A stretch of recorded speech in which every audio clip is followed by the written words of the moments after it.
The Little Gingerbread Man by George Haven Putnam. One day the cook went into the kitchen to make some gingerbread. She took some flour and water, and treacle and ginger, and mixed them all well together. And she put in some more water to make it thin, and then some more flour to make it thick, and a little salt and some spice, and then she rolled it out into a beautiful, smooth, dark yellow dough. Then she took the square tins and cut out some square cakes for the little boys, and with some round tins she cut out some round cakes for the little girls, and then she said, "I'm going to make a little gingerbread man for little Bobby." So she took a nice round lump of dough for his body, and a smaller lump for his head, which she pulled out a little for the neck. Two other lumps were stuck on beneath for the legs, and were pulled out into proper shape, with feet and toes all complete, and two still smaller pieces were made into arms, with dear little hands and fingers. But the nicest work was done on the head, for the top was frizzed up into a pretty sugary hat. On either side was made a dear little ear, and in front, after the nose had been carefully molded, a beautiful mouth was made out of a big raisin, and two bright little eyes with burnt almonds and caraway seeds. Then the gingerbread man was finished, ready for baking, and a very jolly little man he was. In fact, he looked so sly that the cook was afraid he was plotting some mischief, and when the batter was ready for the oven, she put in the square cakes, and she put in the round cakes, and then she put in the little gingerbread man in a far back corner where he couldn't get away in a hurry. Cook goes up to sweep the parlor. Then she went up to sweep the parlor, and she swept till the clock struck 12, when she dropped her broom in a hurry, and exclaiming, "Lawks, the gingerbread will be all baked to a cinder!" she ran down into the kitchen and threw open the oven door.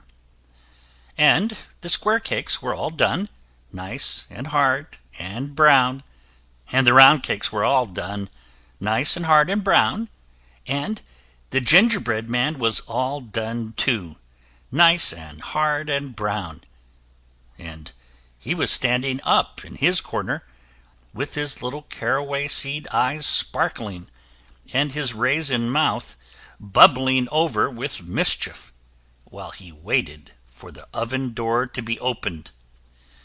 The instant the door was opened, with a hop, skip, and a jump, he went right over the square cakes, and the round cakes, and over the cook's arm, and before she could say Jack Robinson, he was running across the kitchen floor as fast as his little legs would carry him, towards the back door, which was standing wide open, and through which he could see the garden path.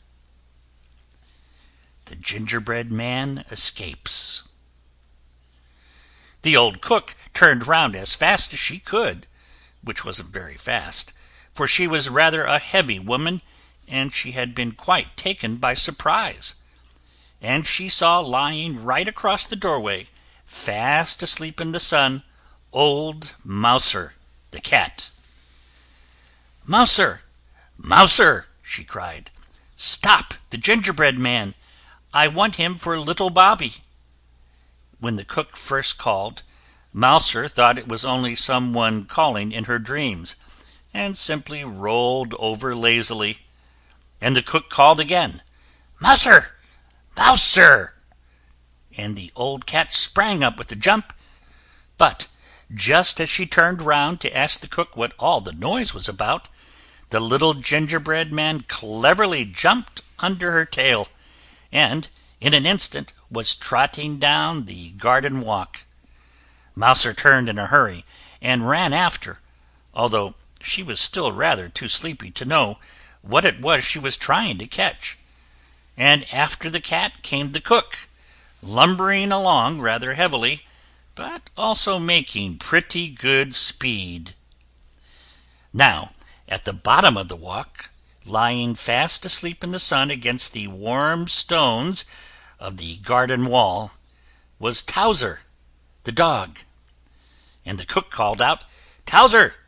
Touser, stop the gingerbread man! I want him for little Bobby." And when Touser first heard her calling, he thought it was someone speaking in his dreams, and he only turned over on his side with another snore, and then the cook called him again, "Touser! Touser! Stop him! Stop him!" Then the dog woke up in good earnest, and jumped up on his feet to see what it was that he should stop. But just as the dog jumped up, the little gingerbread man, who had been watching for the chance, quietly slipped between his legs and climbed up on the top of the stone wall, so that Touser saw nothing but the cat running towards him down the walk, and behind the cat the cook, now quite out of breath. Cook takes a tumble. He thought at once that the cat must have stolen something, and that it was the cat the cook wanted him to stop. Now, if there was anything that Touser liked, it was going after the cat, and he jumped up the walk so fiercely that the poor cat did not have time to stop herself or to get out of his way, and they came together with a great fizzing and barking and meowing and howling and scratching and biting, as if a couple of Catherine wheels had gone off in the wrong way and had got mixed up with one another. But the old cook had been running so hard that she was not able to stop herself any better than the cat had done, and she fell right on top of the mixed up dog and cat, so that all three rolled over on the walk in a heap together. And the cat scratched whichever came nearest, whether it was a piece of the dog or of the cook, and the dog bit at whatever came nearest, whether it was a piece of the cat or of the cook, so that the poor cook was badly pummeled on both sides. Meanwhile, the gingerbread man had climbed up on the garden wall and stood on the top with his hands in his pockets, looking at the scrimmage, and laughing till the tears ran down from his little caraway seed eyes, and his raisin mouth was bubbling all over with fun. After a little while, the cat managed to pull herself out from under the cook and the dog, and a very cast down and crumpled up looking cat she was. She had had enough of hunting gingerbread men, and she crept back to the kitchen to repair damages. The dog, who was very cross because his face had been badly scratched, let go of the cook, and at last, catching sight of the gingerbread man, made a bolt for the garden wall.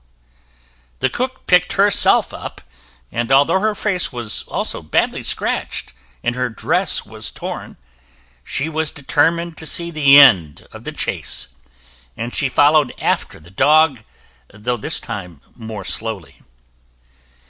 When the gingerbread man saw the dog coming, he jumped down on the farther side of the wall and began running across the field.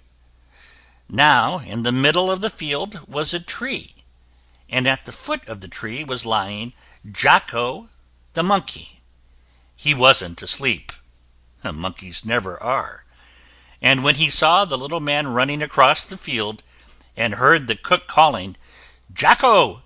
"Jocko, stop the gingerbread man!"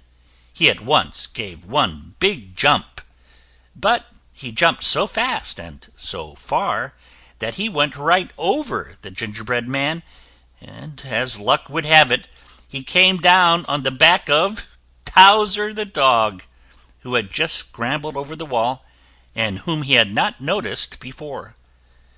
Touser was naturally taken by surprise, but he turned his head around and promptly bit off the end of the monkey's tail, and Jocko quickly jumped off again, chattering his indignation.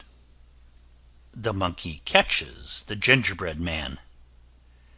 Meanwhile, the gingerbread man had got to the bottom of the tree and was saying to himself, "Now, I know the dog can't climb a tree, and I don't believe the old cook can climb a tree, and as for the monkey, I'm not sure, for I've never seen a monkey before, but I am going up." So he pulled himself up hand over hand until he had got to the topmost branch. But the monkey had jumped with one spring onto the lowest branch, and in an instant he also was at the top of the tree. The gingerbread man crawled out to the furthermost end of the branch and hung by one hand, but the monkey swung himself under the branch, and stretching out his long arm, he pulled the gingerbread man in. Then he held him up and looked at him so hungrily that the little raisin mouth began to pucker down at the corners, and the caraway seed eyes filled with tears. And then, what do you think happened? Why, little Bobby himself came running up. He had been taking his noonday nap upstairs, and in his dreams it seemed as if he kept hearing people call, "Little Bobby! Little Bobby!" until finally he jumped up with a start, and was so sure that someone was calling him that he ran downstairs without even waiting to put on his shoes. Bobby thought he heard someone calling. As he came down, he could see through the window, in the field, beyond the garden, the cook and the dog and the monkey, and could even hear the barking of Touser and the chattering of Jocko. He scampered down the walk, with his little bare feet pattering against the warm gravel, climbed over the wall, and in a few seconds arrived under the tree, just as Jocko was holding up the poor little gingerbread man. "Drop it, Jocko!" cried Bobby, and drop it Jocko did, for he always had to mind Bobby. He dropped it so straight that the gingerbread man fell right into Bobby's uplifted pinafore.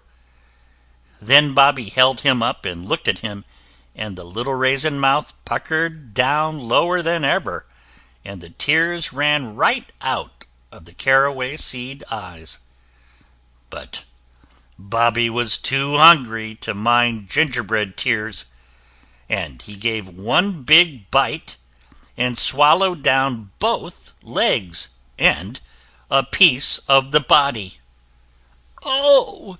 said the gingerbread man, "I'm 1/3 gone." Bobby gave a second bite and swallowed the rest of the body and the arms. "Oh!" said the gingerbread man, "I'm 2/3 gone." Bobby gave a third bite and gulped down the head. "Oh!" said the gingerbread man, "I'm all gone." And so he was.